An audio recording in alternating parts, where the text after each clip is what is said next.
My name is Jane, and I live with my husband Alex. Alex rarely does any household chores and often treats me as if I'm his maid. I work part-time, trying to balance everything. Hey, could you cook dinner tonight? I asked Alex one evening.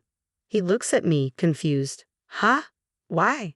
We're short-staffed today, and I might have to work overtime. Can you cook dinner for a change? He scoffs. What are you whining about? I'm the one who brings home the bacon. It's only natural you do all the housework. His tone is dismissive, making me feel small and insignificant. So, I let the matter drop. One day, as I was finishing up some chores, I heard a cheerful voice. Hey there, I'm home. A man walked in energetically. It was my brother-in-law, Mike. Mike? What are you doing here? I asked, surprised. What do you mean? This is my house, he replied, confused. It seemed he mistakenly believed he was at his parents' house, and our conversation felt completely out of sync.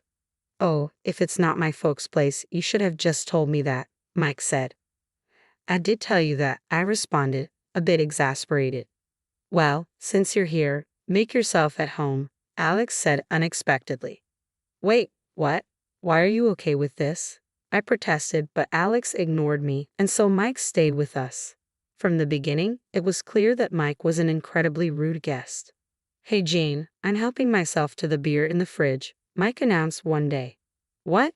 I was shocked. He acted as if the house were his. When do you plan on leaving? It's already been 3 days, I asked, hoping for a definitive answer. What? It's only been 3 days. Let me stay a bit longer, Mike replied with a nonchalant smile, seemingly oblivious to our discomfort. But that beer is Alex's, I pointed out, feeling my frustration grow. So, why don't you just buy some more? Mike retorted casually. It's not about the beer. I wanted to argue, but it seemed pointless to explain. I ended up staying silent. When is your brother planning to leave? I finally asked Alex, hoping for a resolution. Huh? What do you mean? Mike isn't going anywhere anytime soon, Alex replied, surprising me. What? But he said, I began, realizing Mike had no plans to leave.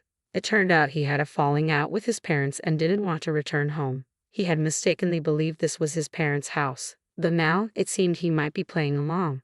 Anyway, where's my beer? Alex interrupted. Well, it's gone. Mike drank it, I replied, feeling a mix of frustration and resignation. What? Seriously, just go buy some more. Alex snapped angrily, leaving me no choice but to head out to buy beer. As I prepared to leave, Alex called out, Oh, Jane, while you're out, grab some snacks too. Why can't you buy it yourself? Nah, it's a hassle. It's your job as the housewife, he said dismissively, treating me like a servant. Please, enough is enough.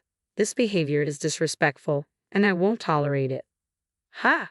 Are you standing up to me? Mike suddenly took on a threatening demeanor as soon as I challenged him. Look, I'm not trying to overstay my welcome. I'm just crashing here for a bit, okay? But, shut up, no buts, Mike insisted firmly, making me feel overwhelmed by his pressure.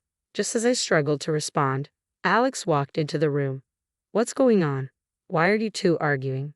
Alex asked, clearly confused.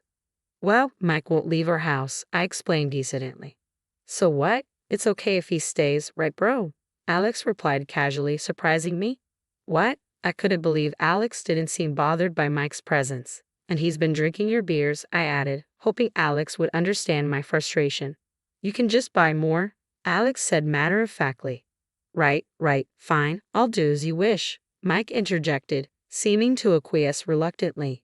Exhausted from the argument, I silently agreed to go buy more beer. My passive response seemed to worsen the situation, as Mike's behavior only grew more obnoxious. Hey, beer, Mike's voice echoed as I left the room. Do you really think you'll get a beer talking to me like that? Mike challenged, his tone confrontational. It had been a month since Mike arrived, and he had started treating me like an authoritarian spouse. Well, isn't there a polite way to ask for things? I responded cautiously, hoping to reason with him. Ha! Are you trying to lecture me, just a housewife? Mike belittled me, making his disdain clear. Hey Jane, I'm off to play golf. You two have fun, Alex's voice interrupted from the entrance. Wait, alone with Mike? I protested. Yeah, so what's the problem? Alex shrugged. There's a big problem. Given Mike's behavior lately, it's obvious he might cause trouble. Can't you take him along? He's not into golf. Alex brushed off my concerns, leaving me alone with Mike despite my objections. That's kind of hurtful. So you don't want to hang out with me that much? Mike approached, smirking. But when are you planning to leave this house? It feels like you're treating me like a servant, I retorted, frustrated. Not like. You were my servant, he declared, the words cutting deep. I'm single after all. Always wanted a servant like this. His tone suggested he genuinely believed a housewife was little more than a servant. What a terrible man. I'm not a servant. I'm a proper housewife, I insisted, trying to maintain my dignity. What's the difference? Just bring me some snacks. Hurry up, Mike ordered nonchalantly, lounging in the living room, his entitlement palpable. I ignored him as Mike threw an ashtray. Thankfully, it missed me but shattered the glass on the shelf. Hey, who do you think runs this place? You're getting too cheeky, Mike growled, his anger simmering. Feeling unsafe, I reluctantly fetched him snacks and a new beer. Perfect. This is the life I've always wanted, he exclaimed, reveling in his perceived authority. I feared another outburst if I displeased him, so I waited anxiously for Alex to return. I'm home, Alex finally announced after several hours. Alex, I was so scared, I confessed, hoping for his support. Whoa, what happened in here? It's a mess, Alex remarked, more concerned with the room's condition than my distress. Well, Mike threw an ashtray, and I was scared, I tried to explain to Alex. What? It didn't hit you, did it? Then it's no big deal, right? Alex responded casually, shocking me. Would any caring husband react like this if his wife could have been seriously hurt? Hey, welcome home. Your wife trashed the room, Mike interjected, unfairly blaming me for the mess. What? You're the one responsible. Why are you blaming my brother? I protested, frustrated. No, it's not like that, I insisted desperately, but Alex, possibly due to being drunk, refused to listen. He scolded me to clean up and take care of Mike. Dealing with drunk Alex was exhausting. He repeated himself endlessly. Even though I was exhausted, I had no choice but to endure his lectures to avoid more trouble. I'm tired, I sighed, 2 hours after Alex came home. Finally, his lectures were over, but I was completely drained. So, what's for dinner? Alex asked mercilessly. Didn't you eat out? I responded, feeling too tired to even think about cooking. Why would I eat out? You mean you haven't prepared anything? Alex's words cut deep after the 2 hours scolding. How could he expect me to have cooked under those circumstances? Oh, you're so useless. You're really failing as a housewife, Alex continued, dismissing my value as a person. What had I done to deserve this treatment? You're getting scolded. This is hilarious. Mike chuckled from the sidelines, finding amusement in my misery. It seemed tormenting others was a pastime for these brothers. Despite my exhaustion, I ended up cooking for Alex and Mike. They even complained about the food, adding to my despair. Finally, unable to bear it any longer, I mustered the courage to confront Alex again. Hey, when is Mike going to leave? He can't stay here forever, can he? Not this again, Alex replied, clearly annoyed. It was clear I had chosen a bad time to bring it up. What's wrong with you? Don't you care about your brother? I challenged, though truthfully, I didn't care. He had invaded our home and made my life unbearable. Living with such a person was pushing me to my limits. You know I've been going through a tough time, right? How can you just ignore that? I confronted Alex, seeking understanding. Everyone deals with stress, Alex responded callously. Mike is particularly stressed, so he takes it out on you. His words baffled me. A punching bag? Me? I asked incredulously. In this house, you're the best candidate for it, Alex replied bluntly. You should feel privileged to be Mike's punching bag. His words stung deeply, rejecting my feelings entirely. I don't want that, I shouted in protest, but Alex dismissed me. It's not about what you want. You're just a punching bag. Punching bags don't have feelings, he asserted coldly. Reflecting on it, Alex had been mistreating me for a while now, yelling without cause, even resorting to physical aggression. You're heartless, I muttered, tears welling up in my eyes. But even as I cried, Alex remained unmoved. Oh, what a bother. Women always think crying will fix everything. Cry all you want. I'm not going to do anything. Now go get me a beer, he ordered, indifferent to my emotions. Once again, it was about the beer. He didn't care about how I felt at all. That was the final straw. I couldn't endure it any longer. I shouted, surprising even myself. Alex looked taken aback but persisted in his verbal assault. Why are you so upset? You have a problem with me and my brother. If you're unhappy here, why don't you just leave? This is my house, so you're the one who should go. I couldn't believe what I was hearing. Leave me inside with his brother. Wasn't that the issue? When I sought clarification, Alex simply reiterated, yes, you should leave. That's absurd. Why should Mike stay when you arrive later? He's my brother, okay? And you're just someone who isn't related by blood. Not related by blood? I never imagined my husband, whom I marry for love, would treat me so poorly. Something inside me shattered at his words. What? Are you shocked? If you hate it so much, just go. You can divorce me too. Alex continued to taunt me as I stood there, stunned. Was he really contemplating divorce? It appeared Mike was more important to him than I was.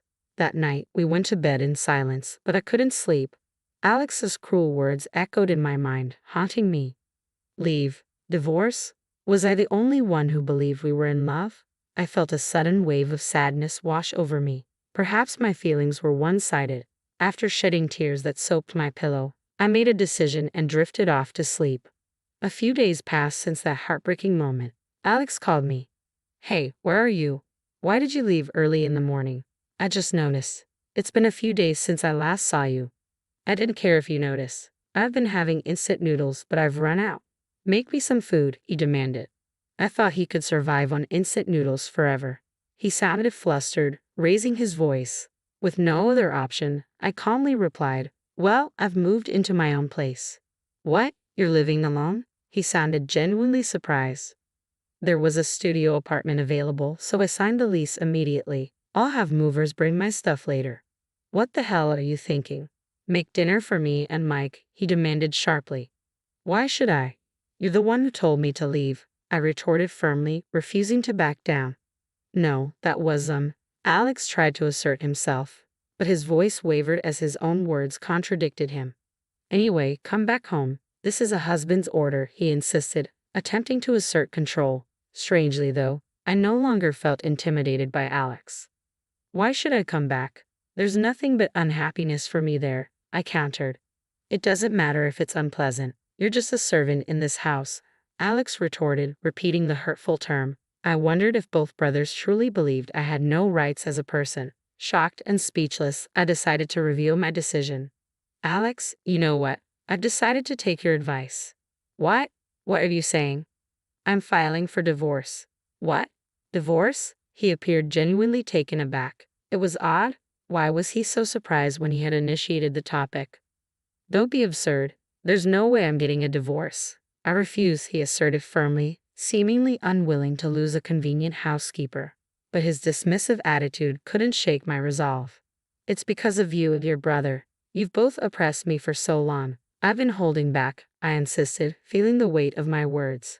Alex's voice began to falter, perhaps realizing the seriousness of the situation. Come on, you're joking, right? Divorce? Seriously, I'll talk to your parents and convince them, he pleaded desperately. What good would that do? I've already spoken to them. They won't listen to you. What? He seemed panicked, realizing the depth of the situation. Maybe he should have just asked his brother to leave and changed his behavior. Please reconsider. My brother says he's sorry, he added, trying to salvage the situation.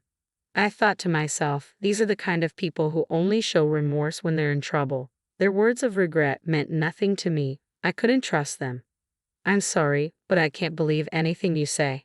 I won't forget what you've done, and I won't forgive it, I told Alex firmly. His flustered reaction only confirmed my decision. Please wait, I'm begging you, Alex pleaded desperately, but he hadn't taken action when I begged him to address his brother's behavior. The more we talked, the more pitiful Alex appeared. Goodbye. There's nothing left to discuss, I stated, finality in my voice. Wait, let's talk. Look, reconsider the divorce, he urged, grasping at straws. I proceeded with the divorce proceedings through my lawyer, and it was successfully finalized. Alex and his brother ended up in a major argument over household responsibilities, leading to both of them landing in the hospital. After everything they put me through, they got what was coming to them. Now that I'm single, my life is far easier than it was with Alex. I only wish I had left him sooner.